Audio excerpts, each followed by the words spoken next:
Pendant les 18 premières années de ma vie, je pensais que la vie était simplement comme ça.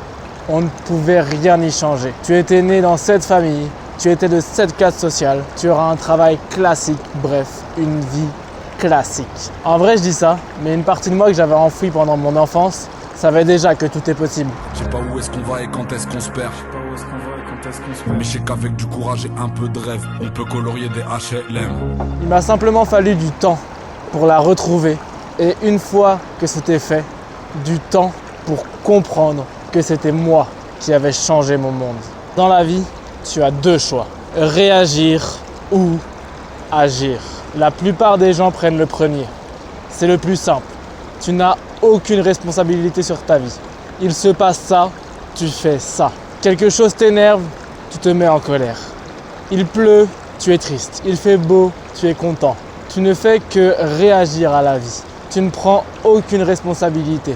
Tu es une victime de ta vie. Jour après jour, t'es de plus en plus mou. T'as l'impression d'être inutile et encore plus quand tu joues. Du coup, pas d'échappatoire. T'es comme une larve à l'abattoir. De la de merde dans la mâchoire. Déclare ta flamme à ta main droite. Tu répètes simplement les mêmes schémas, les mêmes erreurs, les mêmes programmes implantés en toi depuis des années sans même t'en rendre compte. Et on recommence.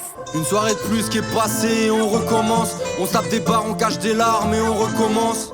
Promis, lui c'est le dernier et on recommence. Jour après jour on creuse l'écart et on recommence. Et tu penses que c'était normal de réagir à ces situations comme cela, car pour toi c'est le seul chemin. Mais je vais te dire quelque chose que ton ego ne va pas du tout aimer. C'est totalement faux. C'est simplement ton ego qui te fait agir comme ça, qui a pris possession de toi. Ton ego, c'est toi. Ou du moins, c'est la représentation que tu as de toi.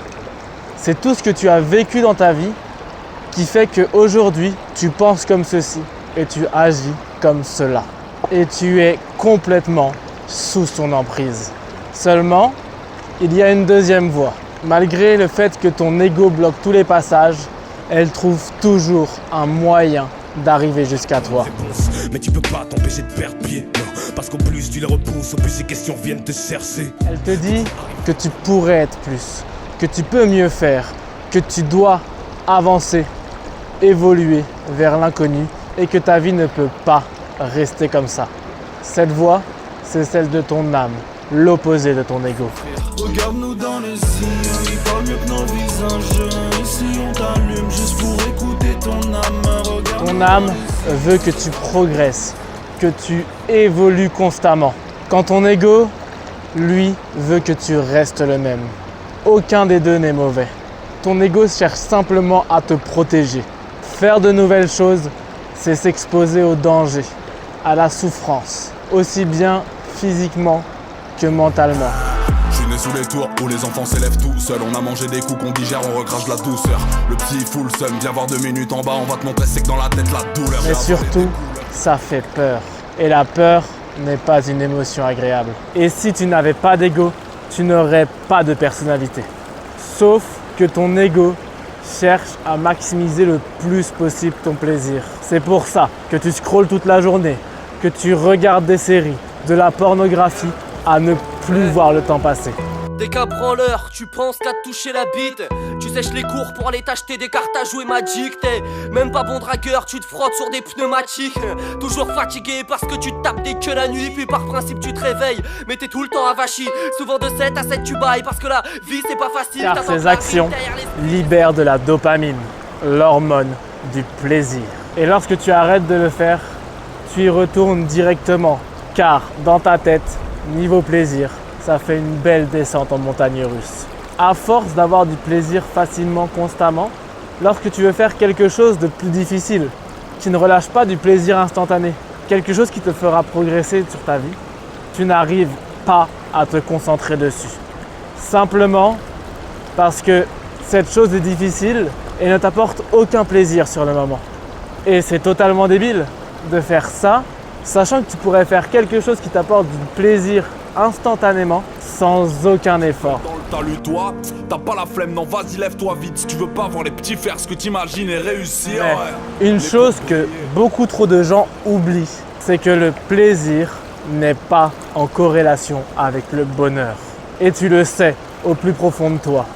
Tu maximises tes moments de plaisir et pourtant, tu n'es pas heureux. La poisse, reste de la poudre sur ta table basse. Tu rigoles bien fort, mais ça se voit que t'es triste. Tu restais du rimel, donc tes larmes sont grises. Ça t'apporte pas grand chose que de la poésie. Simplement parce que ta vie est totalement déséquilibrée et chaotique. Pour être heureux, il faut faire des choses difficiles qui te rendent fier de toi, qui remettront ton ego à jour encore et encore. Il te faut bien entendu des moments de plaisir, mais pas comme tu le fais. Pas des moments synthétiques. Rajoute un truc électronique. Tu sais que c'est nous les plus pionniers. 225 j'ai une arme. Va les popper comme dans Blow Bitch. Allez Blow Bitch, c'est ton hobby. M'invite pas dans soirée cosy. Je suis attachant mais chez nocif. Sors, rigole avec des amis. Va faire des activités. C'est ça le vrai bonheur. Il ne faut pas que tu vois ton ego comme quelque chose de figé, mais comme quelque chose qui se détruit et se reconstruit constamment. Bref, moi c'est parce que je vous aime que je suis sévère. Tout ce que je vais te faire c'est mieux te pétrir. Oui c'est pour ton bien, si tu souhaites te reconstruire et un jour mieux renaître, il faut d'abord que je commence par te détruire. Et c'est là qu'intervient ton âme.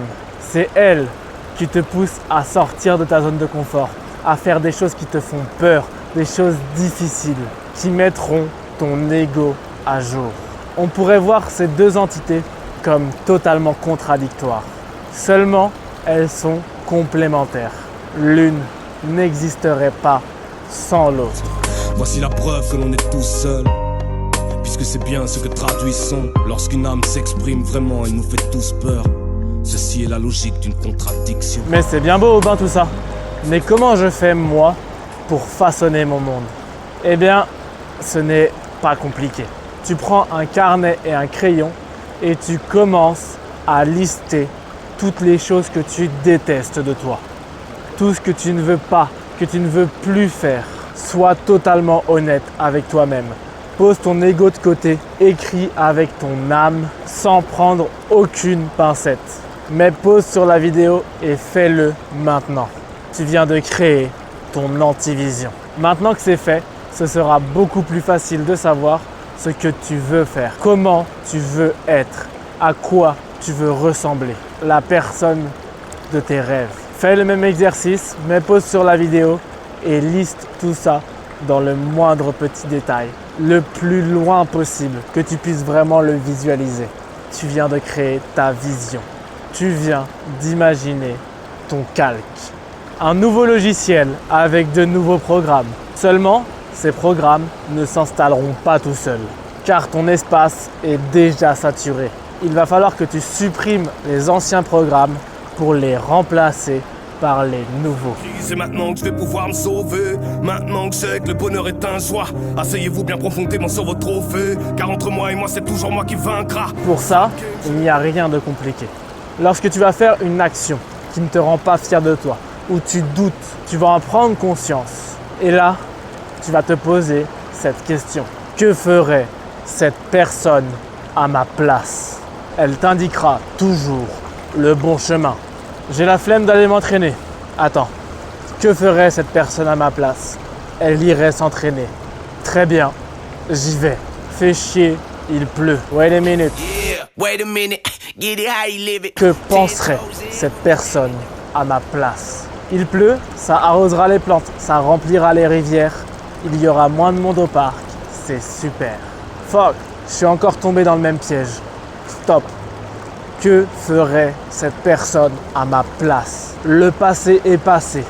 J'ai fait du mieux que je pouvais avec les connaissances et les outils que j'avais sur le moment. Maintenant, je peux analyser cette erreur. Quelles sont les conditions qui ont fait que c'est arrivé? Quels événements ont créé ce programme? Comment je devrais réagir la prochaine fois que cela arrive? Comme ça, lorsque tu te retrouveras une nouvelle fois dans cette situation, tu sauras exactement comment réagir. Pour changer ton monde, il faut que tu transformes ta personne. Pour transformer ta personne, tu dois modifier tes actions. Pour modifier tes actions, tu dois façonner tes pensées. Tout part de là. À la base, on n'est pas censé gagner. Dans ma tête, je suis pas censé perdre. La plupart des gens attendent que leur vie change. Seulement, cela n'arrivera jamais. Le changement provient de l'action. Si tu ne fais rien, ta vie ne changera pas. Comme nous tous, plus jeune, t'auras grave du temps à perdre. Tu vas vouloir changer le monde et tu vas faire de la merde. Le problème à l'envers, voilà où ça nous mène. On veut toujours changer le monde alors qu'on devrait d'abord changer nous-mêmes. Plus tu te poseras cette question, comment agirait cette personne à ma place, plus tes programmes se mettront à jour. Et plus tu ressembleras à ton calque, la personne que tu veux être. En faisant ça, tu te retrouveras de plus en plus dans des situations où tu veux être. Et le monde changera autour de toi. Non, non, non. Je refuse. Je veux autre chose, moi. Ce monde est merveilleux. Je sais pas, je veux traverser les océans, les déserts, courir après des mirages, vivre un rêve. Ne te fais pas trop d'illusions. Cela prendra beaucoup de temps. De te rendre compte de toutes ces choses que tu fais en désaccord avec cette personne. De les analyser et de les remplacer par des actions qui te rendent fier de toi. Et il n'y a pas de ligne d'arrivée. Il n'y a pas d'objectif concret à atteindre. Cette quête est infinie. Mon étoile, c'est la lutte, c'est sans cesse se renforcer. Apprendre à se forger dans les entrailles de la brute. C'est réclamer la lune et puis ne se battre que pour des causes qui d'avance n'ont pratiquement aucune chance d'être remportées. Sauf que le jeu en vaut la chandelle. Tu ne seras jamais parfait, mais à force de le faire, tu finiras par atteindre l'excellence. Si tu veux de l'aide, tu peux rejoindre mon serveur Discord. Les places y sont limitées et je choisis moi-même qui y rentrera pour pouvoir créer une communauté de qualité. Une communauté avec des personnes qui veulent réellement évoluer. Mais pour l'instant, tu éteins ton téléphone, tu prends un carnet et un stylo et tu crées ton calque.